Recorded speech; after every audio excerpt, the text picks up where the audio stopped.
I studied piano in Frankfurt on the Main at the Raff Conservatoire of Music under Max Schwarz, a former pupil of Hans von Bülow and of Liszt, and having excited some attention in Frankfurt at the Conservatoire concerts by a performance of 3 etudes of Liszt, Fiffolet, Paysage, and Mazeppa, the directors of the Raff Conservatoire were desirous that I should play these works to the master himself.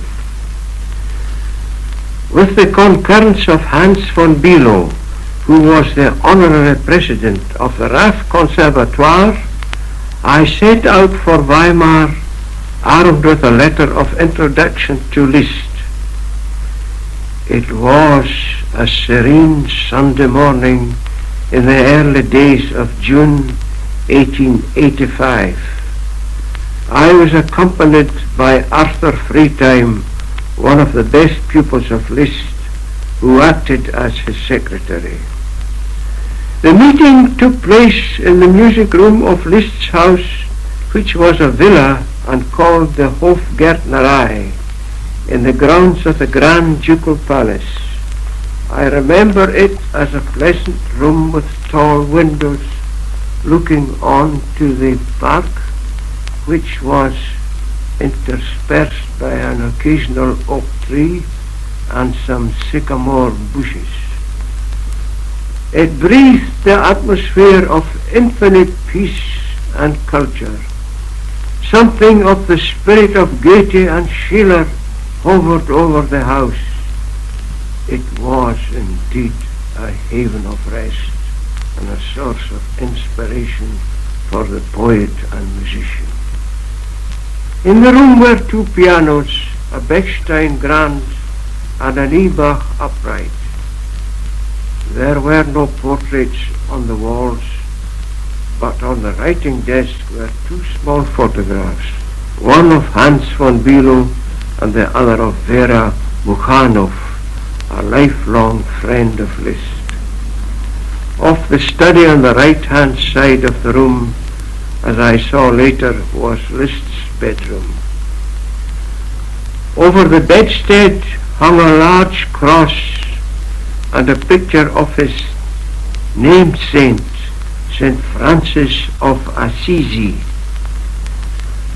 Suddenly the door of this bedroom opened, and there stood before me the man who as a child had received the kiss of consecration from the mighty Beethoven himself, who had been during their lifetime the friend of Chopin, of Paganini, the pioneer for Hector Berlioz and Richard Wagner, the inventor of a new form in orchestral music, namely the symphonic poem, the teacher, the preceptor of Karl Tausig and Hans von Bülow, and all the great pianists from the 40s of the last century down to that day in 1886.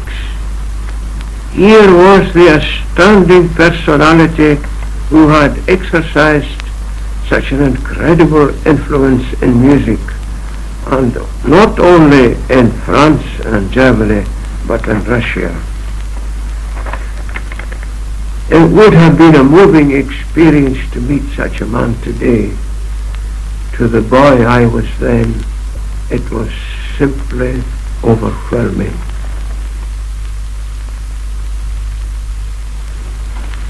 He read the letter of introduction, turned to me with his commanding yet kindly eye, and said, "Schwarz writes that you play, among other things, the fugue from Opus 106.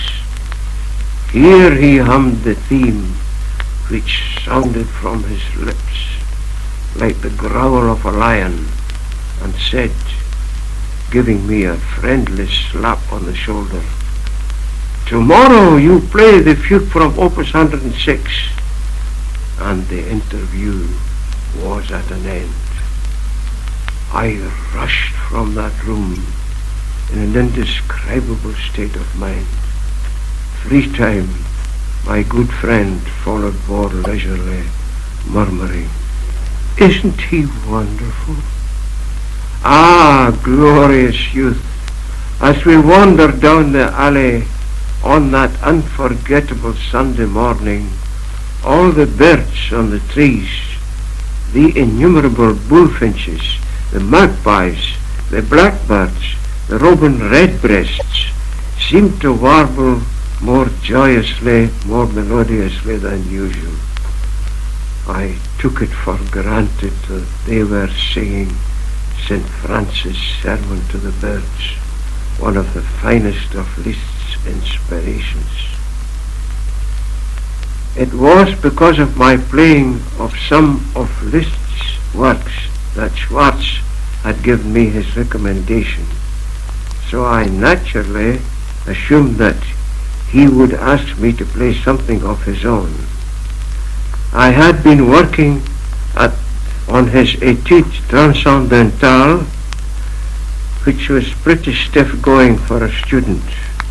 This is the one I hoped he would ask me to play.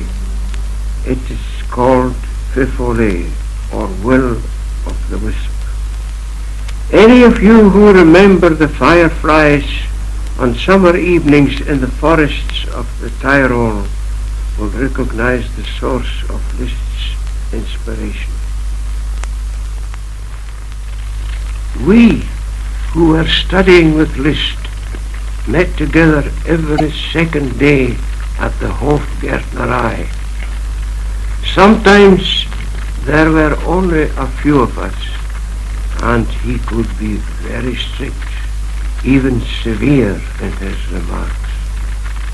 The mere mechanical attainments of pianoforte technique meant very little to him.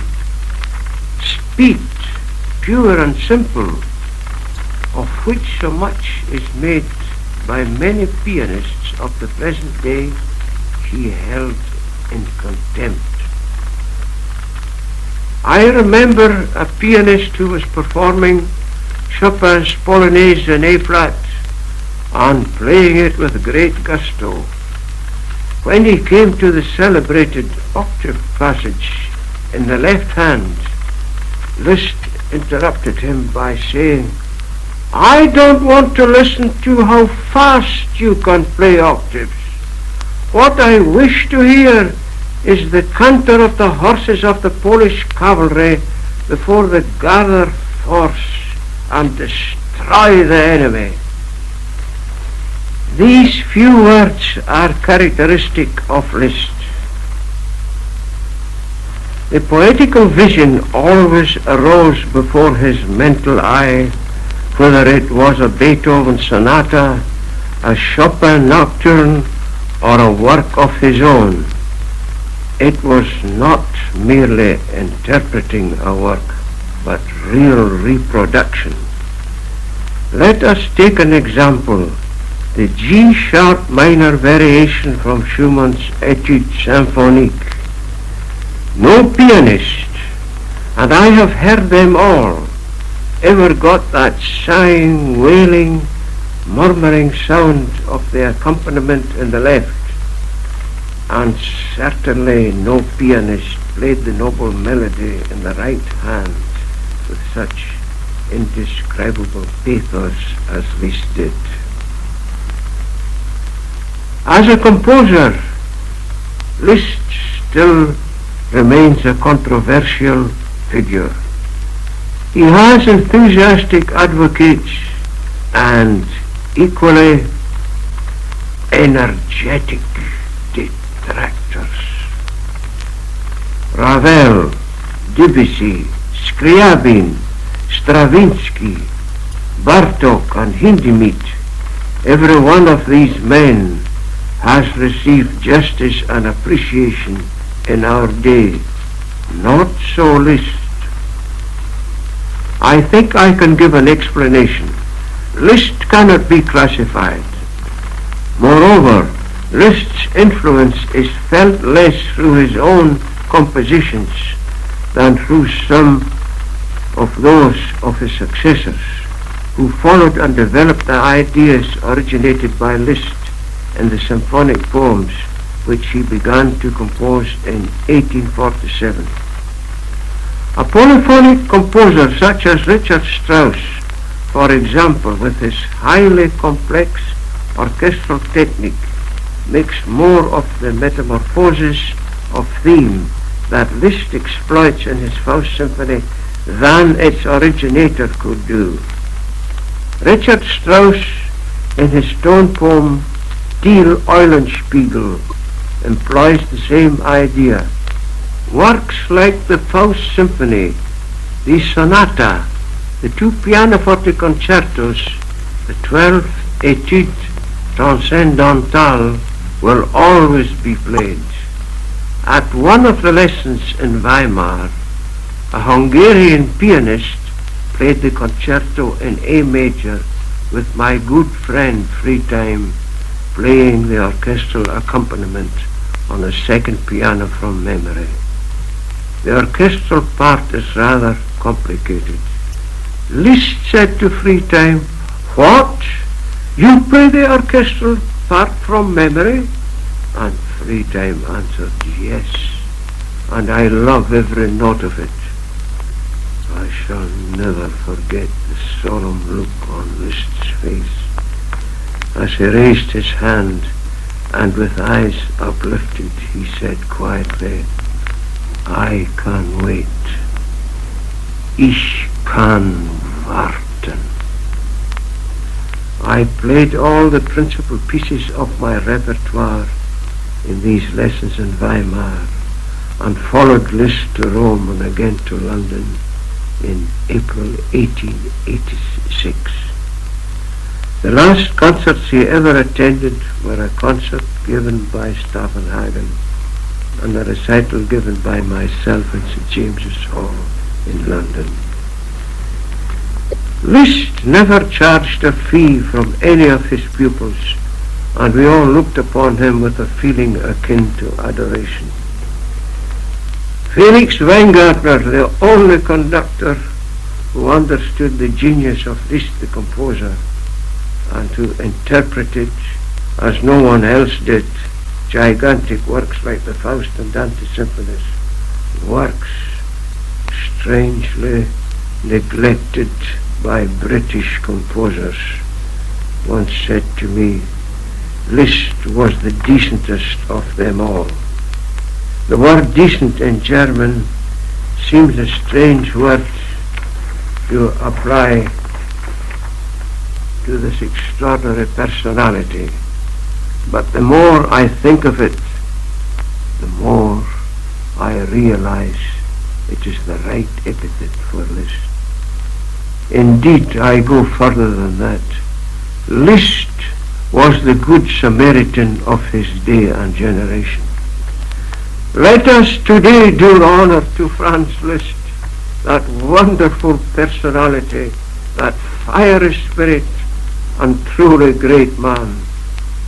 Let me assure my hearers that I am profoundly grateful to Providence to have been one of his last pupils.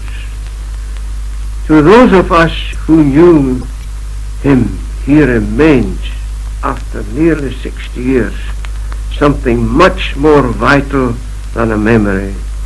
And if we were ever tempted to forget, it is easy to recall his in the music he played so incomparably.